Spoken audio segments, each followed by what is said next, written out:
네, 아주이보 연산 시리즈 차이나이 나오입니다. 저는 아주이보 기자 상혜천이고요. 그리고 오늘 또한 아주이보의 양규현 대표님을 모셔왔습니다. 대표님 안녕하십니까? 안녕하십니까? 네, 대표님 이번 주에 우리한테 어떤 인물을 소개하실 거예요? 예, 송씨 가문인데요, 중국에. 네.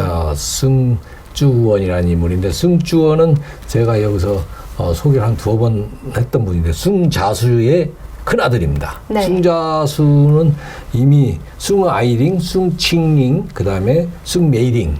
네. 이 세 자매 때문에 승자수는 여기서 제가 한 2번 소개를 했는데요. 네. 그 송씨 가문의 장남 승주원입니다. 네. 이 사람은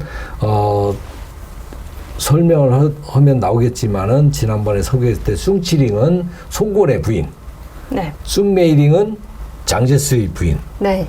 하나는 승칭링은 중국에 남아 있고 장제스 부인 승메이링은 대만으로 가서 삶이 각각 달랐는데 승준호는 미국으로 망명을 해서 미국에서 생을 마쳤습니다. 네, 그러면은 이분은 또 어떤 활동을 주로 하셨어요? 예, 원래 승자수는 광동성 문창현에서 태어나서 어린 시절에 미국에 가서 경제 활동을 해서 돈을 많이 버는 사람입니다. 네. 그래가지고 상해로 귀국을 해서 1894년에 상하이에서 승준원을 낳았죠. 네. 그래서 승준원이 기독교 사업가 승자수의 장남이 된 거죠. 네. 그러니까 누나 승아이링, 승칭링, 송골의 부인 승칭링, 그 다음에 동생 승메이링, 그 다음에 남동생 송자량, 송자안 이렇게 네. 해서 3남 3녀.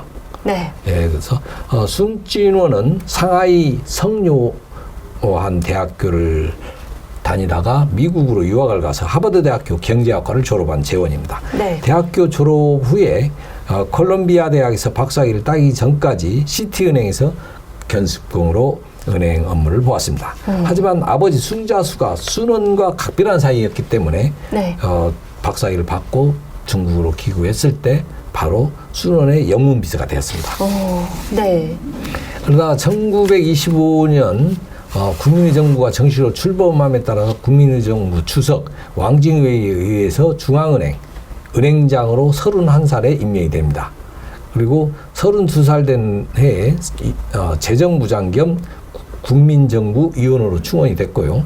재정부장 임명 후 세수 체계를 개혁하여 정부의 수입을 극대화했습니다. 네. 토지세를 인하하고 중과세 인상, 도박게임 합법화, 사치품세, 유류세, 호텔세, 아편세, 매춘세를 신설화해서 1924년부터 26년, 2년, 3년 동안에 정부 수입을 2배로 늘렸습니다. 그리고 국채를 발행하여 의무적으로 구입하게 했고 이로 인해서 중앙은행의 저축권은 무려 6배로 증가를 했습니다. 와, 네. 그러면은 또 국민혁명 때 어떤 일을 했어요? 예, 1926년 11월 16일 강서성 난창에서 장제스와 함께 정부의 천도에 대해서 논의로 같이 했습니다. 네. 그렇게 가까웠습니다만은 군비 지급 문제로 장제스와 관계가 악화됐습니다. 네. 장제스는 군비 150만 원을 지급하지 않으면 우리 관계의 마지막 불화로 간주하겠다고 경고를 했습니다마는 승준은 27년 1월에 장제스와 관계 단절을 선언합니다. 네. 그래서 관계가 단절이 됐습니다마는 장제스가 상하이와 난징을 점령을 하고 있기 때문에 강소와 절강성의 재정 담당자로 임명이 돼서 정부의 재정 통제권을 확보하기 위해 상하이에 파견된 승주원이 장제스 방해로 그 뜻을 이루지 못하게 됩니다. 네. 실패했습니다. 네. 이와 같이 장제스와 험악한 사이가 되었으나 누나 승아이링과 매형 쿵샹시가 승주원의 장제스와 화해할 것을 강요를 했습니다. 네. 권고를 하고 안 되니까 먼저 행동하지 않으면 공산당원에게 제거당할 것이라고 경고를 했습니다. 그래서 결국 승주원이 어쩔 수 없이 장제스와 동맹을 맺습니다. 네. 그 다음 해에 승메이링 동생이죠. 승주원의 맞습니다. 동생, 여동생인 승메이링과 장제스 결혼설이 대두가 됐을 때 큰 누나 승아이링과 쿵샤씨는 적극적으로 협조를 했습니다. 근데 네. 승주원은 거기에 대해서 입장을 분명히 나타내지 않았습니다만은 승메일인과 장제스 결혼식 때 아버지 승자수를 대신해서 신부를 데리고 입장을 했습니다. 네, 그 뒤에 또 어떤 일을 했어요? 그러면 예, 항일 애교 선봉장으로 나섰는데요.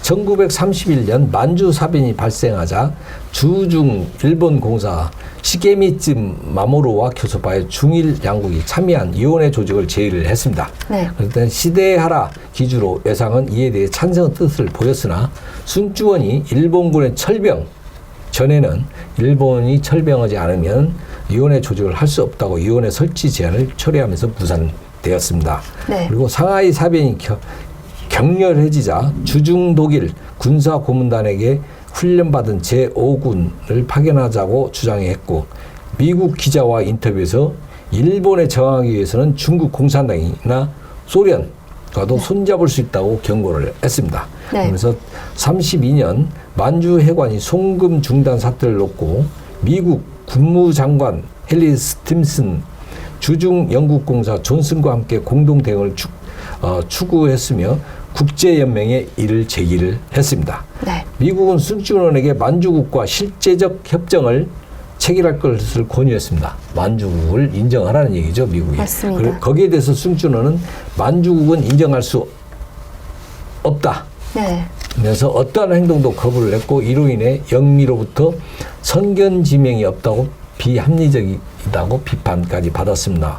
그리고 승준호는 일본과 협상에 대해서는 강경한 입장을 보였습니다. 네. 그래서 1933년 런던 세계경제회의가 개최될 때 중국의 정권대표로 임명되어 영국으로 출국을 했습니다. 영국으로 가는 과정에서 미국에 들려서 부흥금융공사와 5천만 달러 연맥 차관을 체결을 했습니다. 네. 그래서 영국에서도 차관을 얻으려고 노력을 했습니다만은 실패를 했습니다. 승준호는 영국에 대해서 강경한 입장을 보였습니다. 네. 대일 태도에 대한 영국이 일본에 대한 태도가 애매모호하니까 중국인들로부터 분노를 사고 있다. 네. 의견을 전달하고 대일 제재를 요구를 했습니다만 영국은 여전히 미온적인 태도를 보였습니다. 이에 대해서 일본은 승준호를 아예 중국에서 추방시키려고 압력을 넣었습니다. 네. 하지만은 승준호는 그러면서 또 승준호의 체결한 몇몇 차관을 엎어버리기 위한 일본이 공작을 했습니다만 실패를 했습니다. 33년 국민정부 직속기관으로 전국경제위원회가 정식으로 조직되었을 때 왕징웨이 그의 매형 네. 쿵샹시 숭컨 장제스와 함께 경제위원회 상무위원으로 취임하여 중국 경제 건설을 총주의를 하게 됩니다. 네. 중국은행이 정부은행으로 개조되면서 은행 대표로 취임을 했고 쿵샤시와 함께 법폐 계획을 전격적으로 단행을 했습니다. 그래서 36년 초에 중국 공산당과 대화 채널을 확보하기 위해 누나 숭치링 송권의 부인이죠. 네. 상하이의 중국 공산당 비밀 당원인 목사 둥제우를 선북으로 파견을 했습니다. 그리고 37년 중일전쟁이 발발하자 전국경제위원회 위원장으로서 통제경제를 실시를 합니다. 그리고 가명을 쓰고 40년에 워싱턴을 방문해서 루즈벨트 대통령과 점심을 함께 했습니다. 그리고 네. 거기에서 점심을 먹으면서 2,500만 달러 차관 제공을 요구를 했고 이에 대한 루즈벨트는 5천만 달러어치의 통화, 안정협정과 차관, 중국의 원자재를 구입하는 신용 대부를 제공하는 데 동의를 했습니다. 네. 그러면은 그 뒤에 그 중일 전쟁이 터지고 난 뒤에 어떤 일을 했어요? 예, 중일 전쟁 때 주미 대사 후스가 미국이 중국을 희생하여 일본과 화해하려고 한다고 보고를 내자 격분한 장제스 지시에 따라 육군 장관 헨리 스팀슨과 해군 장관 필레데어 녹슨 등에게 친서를 보내 격렬하게 항의를 했습니다. 네. 그리고 42년 영국 공동성명에 미국, 영국, 소련에 이어 중국 대표로 서명하였으며 5억 달러어치의 차관을 추가로 추진을 했습니다. 네. 그리고 45년 대사 팩트리 헐리의 국공 화해 노력에 대한 불만을 표시하여 마오쩌둥과 저우라인과 충칭을 방문하여 왕색을 헐리와 함께 저우라인과 회담한 바도 있습니다. 네. 그러면은 그 뒤에 또 어떤 일을 네, 했어요? 행정원장으로서 이제 전쟁 후에 이제 수습에 나섰는데요. 네. 45년 5월, 그러니까 일본이 이제 패망하는 뒤죠. 맞습니다. 쿵사시가 맞딸 로저머드와 결혼식을 뉴욕에서 성대하게 치른 사건이 있었습니다. 이로 인해서 네. 엄청난 비난을 받습니다. 이 일로 쿵사시와 허잉칭 파벌은 정부에서 완전히 힘을 잃게 되고 장제스가 승준원과 천정에게 힘을 실어주어 승준원을 행정원장에 전격적으로 임명을 합니다. 네. 중일전쟁 종전 후 승준원은 정부 지출 감축을 위해 후방 공장과 도급 관계를 규정한 군수서 계약을 일괄적으로 취소를 하게 됩니다. 네. 그러면서 45년 11월 26일 승준은 최고경제위원회에서 인민의 경제 활동과 직접적으로 관련된 사업에는 그 발전을 위해 정부가 적극 관여할 뜻을 밝혔습니다. 네. 정부가 직접 앞으로 경제에 주도적으로 나서겠다. 그러면서 행정원 722차 회의에서 중국 사직 건설 공제를 설립할 것을 선언을 합니다. 네. 승준은 대공보 기자와 회견에서 정부는 국민의 의식 주행에 대해 반드시 책임을 져야 하며 이를 위해 방직 설비를 장악하여 면사포 가격을 통제할 것이라고 밝히는 등 강력한 통제 경제 정책을 이어나갔습니다. 네. 그리고 승준원은 46년 그 다음에 전쟁이 끝난 46년 3월 1일 재정경제 상황의 악화가 전국에 심각한 문제로 부상하였다는 사실을 표명을 합니다. 그러면서 네. 국영사업의 민영화를 진행할 것을 충고를 하고 사직을 합니다. 사직을 자기 뜻을 했어요? 안 자기 뜻을 안 받아주니까 네. 거기서 사직을 했습니다만은. 네. 그러면은 그 뒤에 어떤 일을 안 맡으셨어요? 예, 광동성장으로 또 임명이 됩니다. 네. 예. 그래갖고 국민정부가 47년 그 다음에죠. 9월 20일 승준을 광동성 정부 주석 겸 정부위원회 전격 임명을 하게 되는데요. 10월 3일 취임한 승주원은 자원위원회 위원장 웡원하오와 공동성명을 발표하여 광동성은 전력건설, 남영매광 개발, 광동당업 건설, 강철창 건설 등 광동성 경제 건설에 대해 발표를 합니다. 네. 그리고 48년 8월에 광동성의 대표적인 기업이던 광주 사직창은 전쟁 이전의 생산력을 회복하게 만들었고요. 네. 또 이어서 재단공업에 대해서도 구조조정을 통해서 인력을 줄이고 오히려 생산력을 크게 높였으며 무역업을 입법화하여 원료 구매 문제도 해결을 했습니다. 네. 이어서 시멘트 공장, 맥주 공장, 제지 공장 등 영업도 모두 정상화시키는 데 성공을 했습니다. 하지만 이렇게 성공한 뒤에는 국공내전의 재개로 네. 47년 그러니까 국공내전이 다시 재개되면서 전국은 매우 불안하게 변합니다.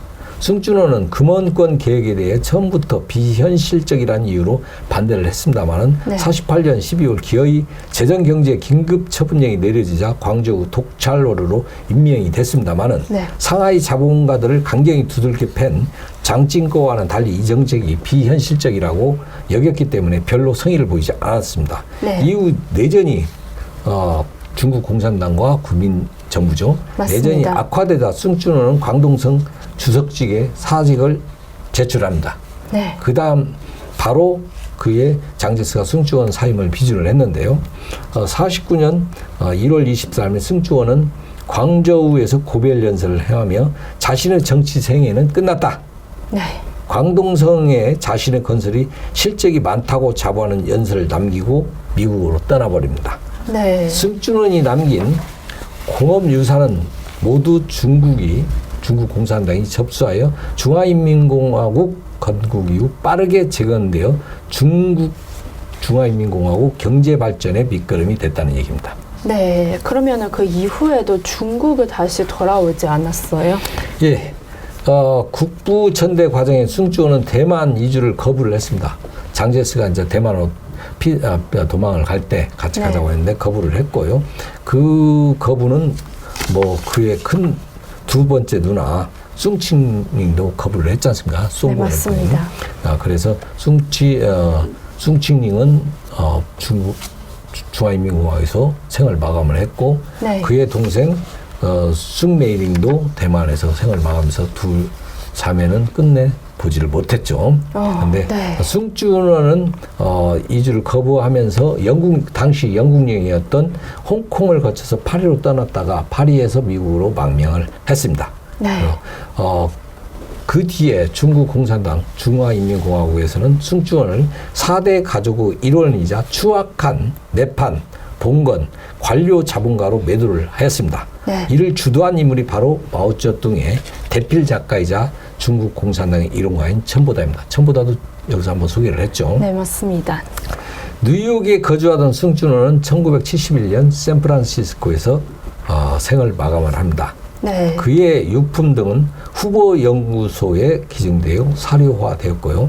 후보 연구소는 숭쭈언 관련 자료들을 공개하면서 중국 현대사 연구에 중요한 자료로 제공이 된 바도 있습니다.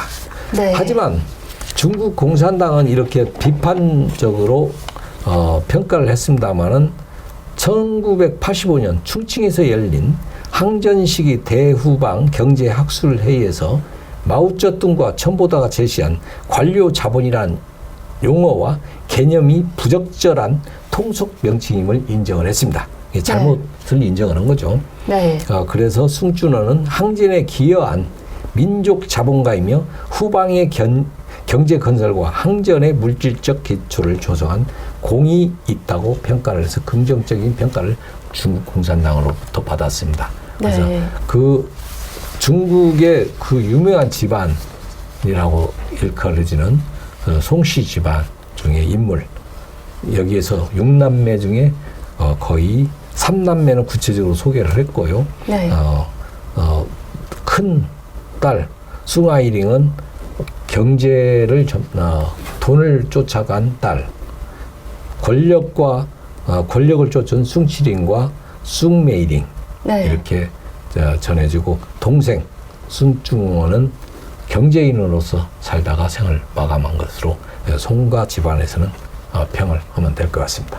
네, 오늘 또한 중국의 그 유명한 송씨 가문의 그 인물 중에 하나인 그 성지본을 우리한테 그 소개해 주셔서 감사드리고요. 네, 시간이 없어서 너무 빨리 소개를 시켜드려서 네. 죄송하게 생각합니다.